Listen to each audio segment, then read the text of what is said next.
আমাদের জাতীয় খেলা যা বিলীন হওয়ার পথে। চলুন দেখি আমাদের জেনজেড ভার্সনের ছোট ভাইরা কীভাবে সেই খেলাকে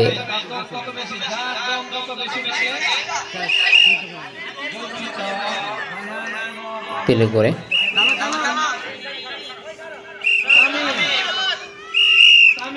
হচ্ছে না আমাদের মতন।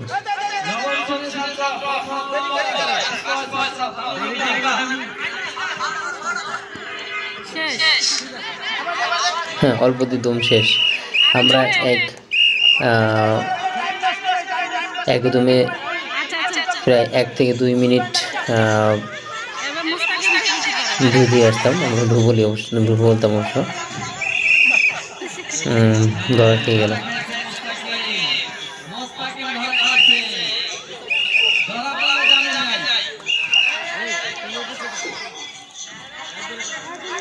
তাও ধন্যবাদ যে তারা এই ঐতিহ্যকে ধরে রাখছে।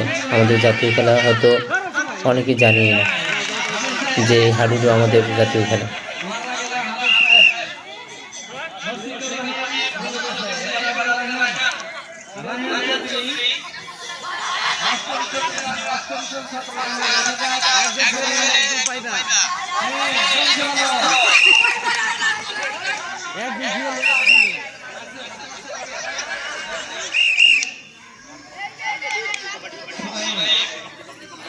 সেই কাবাডি বলে শুরু করলো, টানা 1-1.5 মিনিট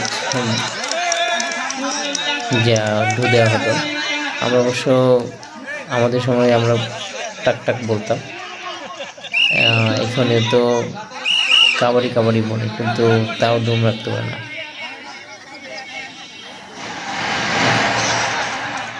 শত মিস করি সেই দিনগুলোকে, যখন এই খেলার আয়োজন করে মাইকিং করে বলা হতো, সেই দূর থেকে খেলোয়াড় হায়ার করে ভাড়া করে নিয়ে আসা হতো। এবং আমাদের এলাকায় প্রায় সবসময় এই খেলার আয়োজন হতো, বিশেষ করে বর্ষাকালে বেশি হতো।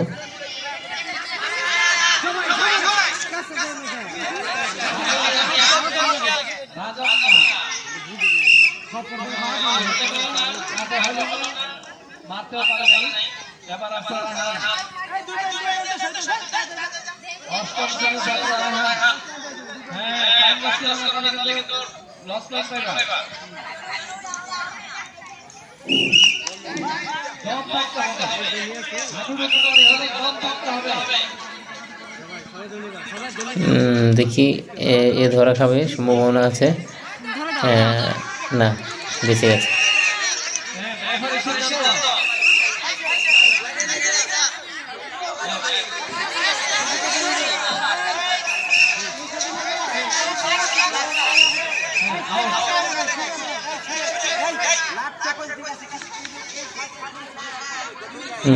এই পর্ব প্রায় শেষের দিকে কিনা, দ্বিতীয় পর্ব আবার শুরু হবে।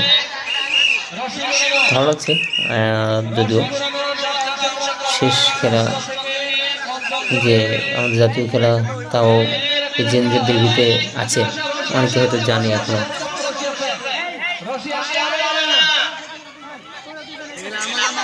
এটা অবশ্য একটা স্কুলের খেলা, ওখান থেকে আমি ভিডিওটা করেছি। অবশ্যই এটা শুধু এনজয় বা বিনোদনের জন্যই ভিডিও করা, অন্য কোনো উদ্দেশ্য না। যেহেতু জাতীয় খেলা, ওই জিনিসটা এখনো দেখে চোখে পড়লো, তাই ভিডিও করা, অন্য কোনো উদ্দেশ্য নেই এর পিছিয়ে।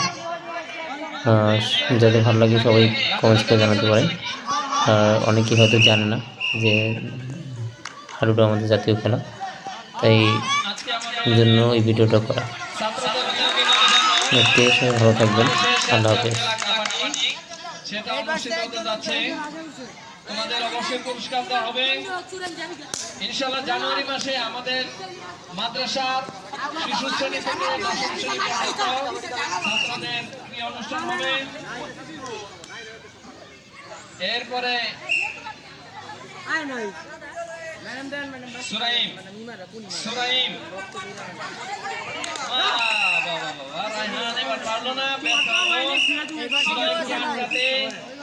আরে ঢাকা জেলার মধ্যে কোন প্রতিষ্ঠান সুরাইমকে আটকাতে পারে নাই সাঁতারে, আর এখানে পারবে নাকি?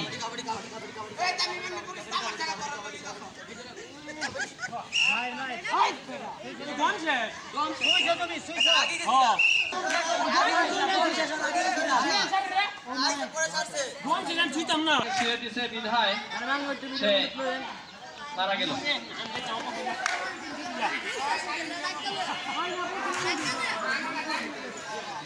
ইউসুফ মারা